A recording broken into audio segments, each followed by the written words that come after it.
নমস্কাৰ প্ৰিয় দৰ্শক, এটা গুৰুত্বপূৰ্ণ ভিডিঅ'লৈ আপোনাক স্বাগতম জনাইছোঁ। 14 মাৰ্চ শুক্ৰবাৰ দৌল পূৰ্ণিমা। সেই দৌল পূৰ্ণিমাৰ দিনা আপোনাৰ ঘৰৰ তুলসী গছজোপাৰ তলত পুতি দিব এটা বস্তু। ঘৰৰ পৰা সকলোবোৰ ৰোগ ব্যাধি দূৰ হৈ যাব। ঘৰৰ বাস্তুদোষবোৰ সমাপ্ত হ'ব।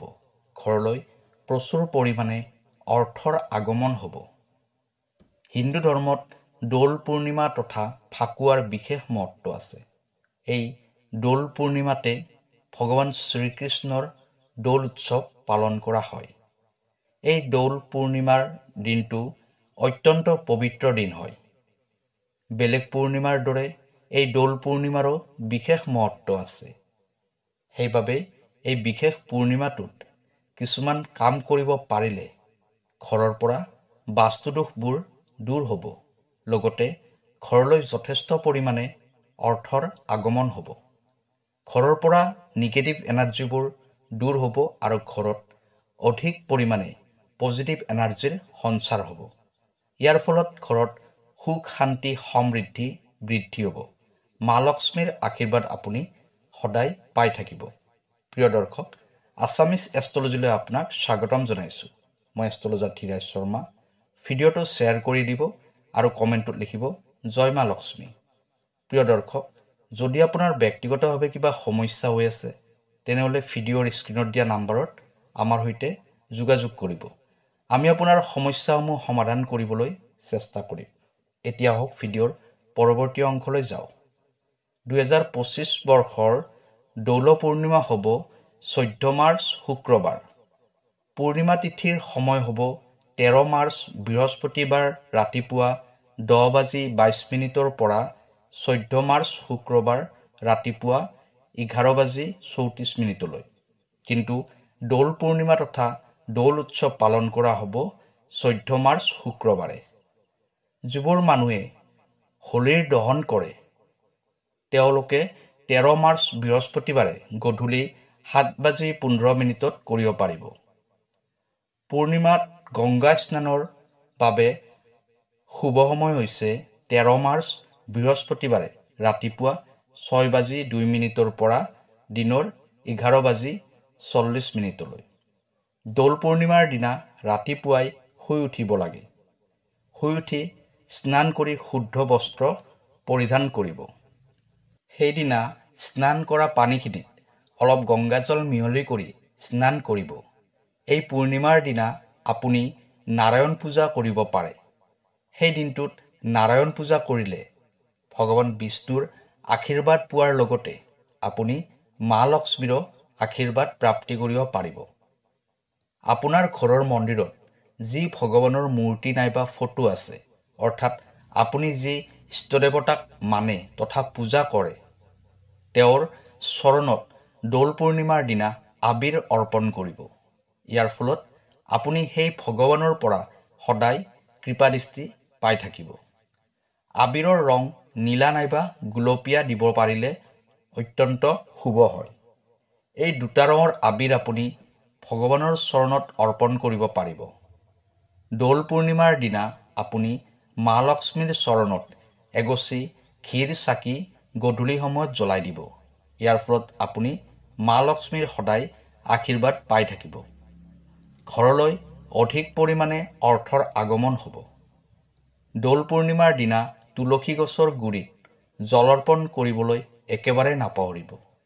তুলসী গছৰ গুৰিত জল অৰ্পণ কৰাৰ সময়ত সেই জলখিনিত অলপ গাখীৰ মিহলি কৰি ল'ব। তাৰপিছত সেই জলখিনি আপুনি তুলসী গছৰ গুৰিত অৰ্পণ কৰিব। ইয়াৰ ফলত ঘৰলৈ সৌভাগ্যৰ আগমন হ'ব। ঘৰ পৰিয়ালত সুখ শান্তি সমৃদ্ধি বৃদ্ধি হ'ব। ঘৰৰ সদস্যসকলৰ ৰোগ ব্যাধিবোৰ দূৰ হ'ব। ইয়াৰ ফলত মা লক্ষ্মী আৰু শ্ৰীহৰি বিষ্ণু অত্যন্ত সন্তুষ্ট হয়। কাৰণ তুলসী গছত মা লক্ষ্মীয়ে বাস কৰে আৰু তুলসী গছ শ্ৰীহৰি বিষ্ণুৰ অত্যন্ত প্ৰিয় হয়। লগতে তুলসী গছৰ গুৰিত এটা শালিগ্ৰাম ৰাখিব পাৰিলে ঘৰৰ পৰা বাস্তুদোষবোৰ আঁতৰি যায় বুলি কোৱা হয়। এতিয়া আমি জানিব পাৰিম দৌল পূৰ্ণিমাৰ দিনা তুলসী গছৰ গুৰিত কি বস্তু পুতি ৰাখিব লাগে। দৌল পূৰ্ণিমাৰ দিনটো অত্যন্ত পবিত্ৰ দিন হয়। এই দিনটোত কিছুমান বিশেষ নিয়ম মানি চলিব পাৰিলে যথেষ্ট উপকৃত হ'ব পাৰি। তুলসী গছৰ গুৰিত দৌল পূৰ্ণিমাৰ দিনা এই উপায়টো কৰিব পাৰিলে আপোনাৰ জীৱনৰ পৰা আৰ্থিক সমস্যাসমূহ দূৰ হৈ যাব। আপোনাৰ জীৱনলৈ সৌভাগ্য নামি আহিব। দৌল পূৰ্ণিমাৰ দিনা গধূলি মা লক্ষ্মীৰ চৰণত কেইটামান বস্তু আপুনি অৰ্পণ কৰিব লাগিব। প্ৰত্যেক শুক্ৰবাৰে মা লক্ষ্মীৰ বাবে আপুনি যেনেকৈ পূজা অৰ্চনা কৰে, সেই দিনটোতো আপুনি তেনেদৰে পূজা অৰ্চনা কৰিব। মা লক্ষ্মীৰ নামত অৰ্পণ কৰা বস্তু কেইবিধ হ'ল এখিলা পাণ, এটা তামোল আৰু এটা কড়ি, লগতে এটা এটকীয়া কইন্স। মা লক্ষ্মীৰ পূজাৰ সময়ত এটা এটকীয়া কইন্স অৰ্পণ কৰাটো প্ৰয়োজনীয়, কাৰণ একটো হৈছে অত্যন্ত শুভ আৰু ভাগ্যশালী নম্বৰ। এই এটকীয়া কইন্সটো বিভিন্ন মাংগলিক কাৰ্য তথা পূজা অৰ্চনাত ব্যৱহাৰ কৰা হয় আৰু এই এটকীয়া কইন্সটোক আশীৰ্বাদ হিচাপে মানা হয়। মা লক্ষ্মীৰ বাবে আপুনি যিখিনি বস্তু ৰাখিছে সেই বস্তুখিনিত এটা সিন্দুৰৰ ফুট দিব। প্ৰতিটো বস্তুতে এটা এটাকৈ সিন্দুৰৰ ফুট দিব আৰু তাৰপিছত মা লক্ষ্মীক সেৱা জনাই প্ৰণাম কৰিব। মা লক্ষ্মীক প্ৰণাম কৰাৰ সময়ত মা লক্ষ্মীৰ বীজ মন্ত্ৰটো 11 বাৰ জপ কৰিব। মা লক্ষ্মীৰ বীজ মন্ত্ৰটো হ'ল ওম মহালক্ষ্মী নম। ইয়াৰ পিছত আপোনাৰ মনোকামনা জনাই মা লক্ষ্মীক প্ৰণাম কৰিব। কিছু সময় পিছত মা লক্ষ্মীৰ সন্মুখত জ্বলোৱা ঘিৰ চাকিগছি যেতিয়া নুমাই যাব, তেতিয়া মা লক্ষ্মীৰ সন্মুখত আগবঢ়াই দিয়া বস্তুখিনি আপুনি লৈ আহিব। মা লক্ষ্মীৰ সন্মুখত আগবঢ়াই দিয়া বস্তুখিনি আছিল এখিলা পাণ, এটা তামোল, এটা কড়ি আৰু এটা এটকীয়া কইন্স। এই বস্তুখিনি আপুনি এখন ৰঙা কাপোৰত বান্ধি ল'ব। তাৰপিছত আপোনাৰ ঘৰত থকা তুলসী গছজোপাৰ ওচৰলৈ যাব। মা তুলসীক প্ৰণাম কৰিব, মা লক্ষ্মীক প্ৰণাম কৰিব।